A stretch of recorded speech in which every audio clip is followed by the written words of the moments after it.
Hello again guys, welcome back to the channel. So we are continuing our journey to Division 1 with the free-to-play team, and the first match, as you can see, we have started from the 5th minute and now the opponent scores the first goal. So a gentle reminder before starting to talk about some points that we want to talk about that concerns the free-to-play and the pay-to-win in the divisions or in the game itself as a whole. A gentle reminder to subscribe to the channel so we can reach 500 subscribers. We are currently close to 300, so if you could please subscribe to the channel. If you are a usual visitor to the channel and you want to see more contents, subscribe. It won't take a lot of time. So stuff I want to talk about in this video are some points or the things that we learned from this experience as a free-to-play player or a pay-to-win player trying the free-to-play way. It's the things that, well, let's start first by, can you reach Division 1? One of the milestones is Division 1. Can you reach Division 1 as a free-to-play player? Yes, it's actually very easy, or very simple, not easy. It's very simple. The very first thing you need is a good internet connection. That's the most important thing. A very good connection. Internet connection. If you don't have that, you will struggle a lot, and that it will, because it affects your gameplay, it affects everything. Even a weaker player, if he has a better connection, internet connection, you cannot keep up with him or keep up with his team. The second thing, and the easy thing, is a good device. A good device nowadays is available to everyone. Almost no one has a weak device. If we are talking about eFootball, the game is not that demanding on the device. It just needs a 60 frame per second in the screen, I guess. So it's not really that demanding, and you can play it pretty much on every smartphone. So the second thing is the good device, which is we can cross that off the list. The third and equally important to the good internet is the experience and skills. The experience is more important. You need to play a lot of games. When I say a lot of games, I mean at least 50 games per phase. Like for now we are in the 6th phase of the eFootball League, so you at least need 50 games to in the phase. 50 games is like I don't know, 10 games a week or less, more or less 10 games a week or more or less, as I said. So experience. The second thing is skills. There are important skills that you have to be familiar with to get to Division 1, like the pass and move skill, and I don't know, the shooting skills, passing skills, the double touch, the defending skills, like when to use matchup and when to use pressure, which is very easy. Now you have a lot of tutorials on YouTube. Have fun watching all of those tutorials and trying all those skills and trying to improve your gameplay with that. But the most important thing is, as I said, to play a lot of division matches. Play a lot of division matches. I want to say that again to understand.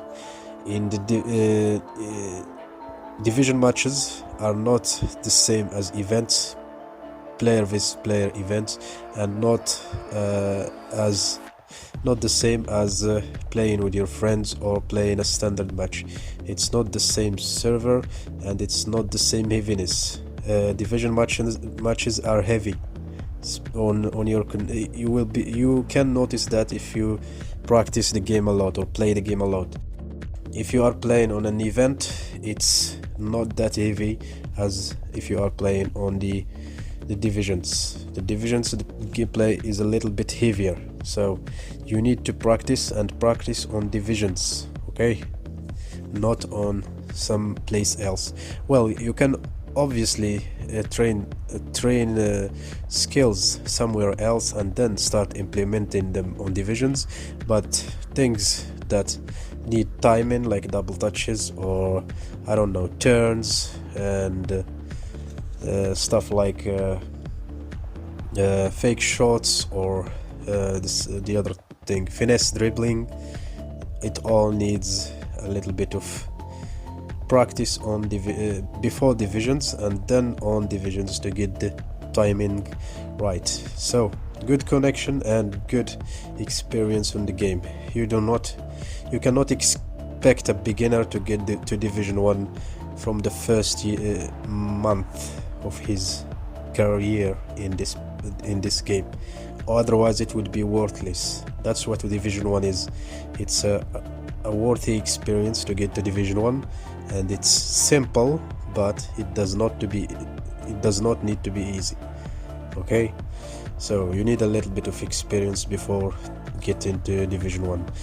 And what I have said, the 3 points that you need, or the 3 things that you need, I haven't said anything about players or the squad or the pay to win players or the free to play. So you can get to Division 1 as a free to play player easily. And as I said, most of Division 1 players or most of free to play players nowadays have players that are equally strong as the other pay to win players.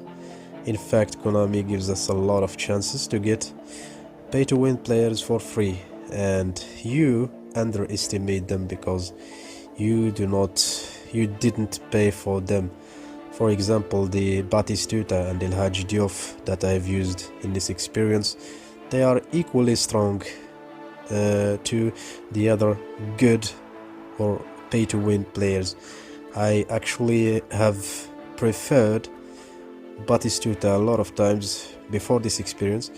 I preferred Batistuta over Rummenigge and over Eto'o and over Shevchenko.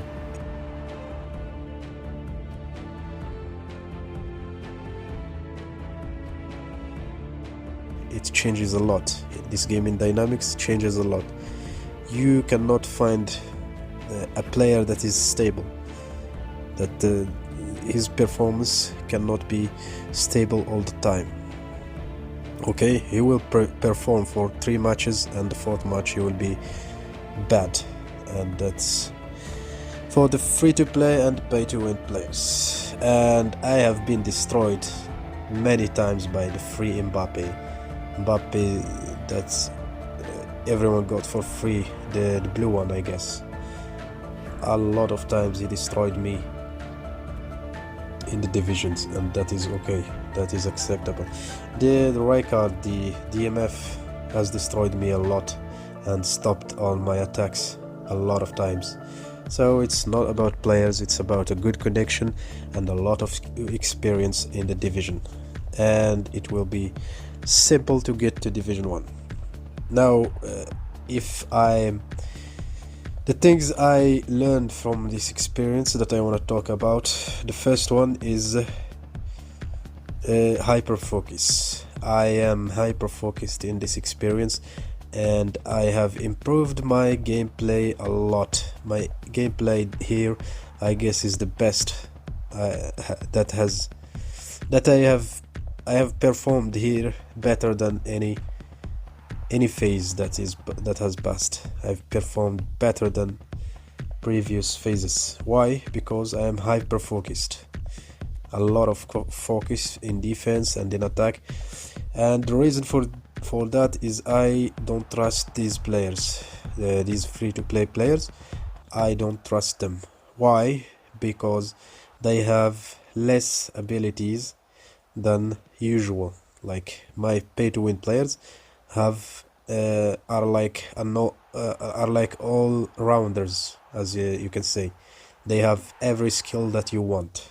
These players, maybe they don't have all the skills that you want. Like he does, maybe my midfielder does not have the visionary pass or the phenomenal pass to give a pass off balance. So I have to orient the body of the midfielder in the right direction and whatnot to get a very good and precise pass. And that made my gameplay, as I said, better and better. Next thing is the less overdrive. All of my attacks were a little bit mindful than usual. Like in pay to win squads, if I am using a pay to win squad, I am expecting the players to do some stuff like, as I said, off balance passes or off balance finishing. I'm expecting the player to be good at that, but it's not always the case. It's not always working. Like the phenomenal pass or the phenomenal finish does not work in every single situation, or otherwise we would be seeing great results like 5-0 or 5 or I don't know 10-0, but that's not what happens. It's 2-1, 3-1. Rarely when you find a result that is big, very big. That's because those skills do not work all the time, and that is acceptable and is accepted by everyone. So the overdrive is less and by mindless gaming. That's what I mean by overdrive. So I think more about my gameplay and my passes and the way I finish and the way I orient my the player's body to finish or to pass, and that has helped a lot my gameplay. Now, why, if it is easy to play with these players, why get pay to win players? You get pay to win players because they are your favorite players. They are the most popular players in this game, this art of football. So that's why everyone likes them. Like Kaká, Zidane, Pelé, Maradona, Messi, Ronaldo. Everyone wants to use these players.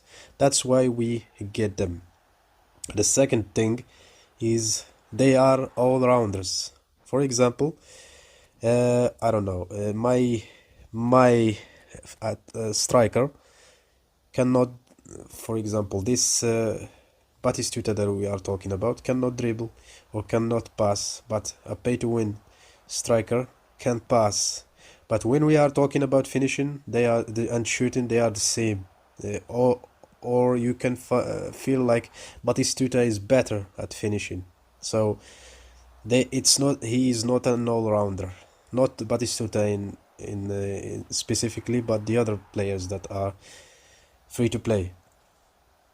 And the third thing is the first week boosters. Some people get pay to win cards because of the first week booster. At the first week, the pay to win guys or players or cards are unstoppable, and that is also applied on the player of the weeks. The player of the weeks in the first week are unstoppable, and like that we get to Division 1, as you have seen. Thank you for watching, guys.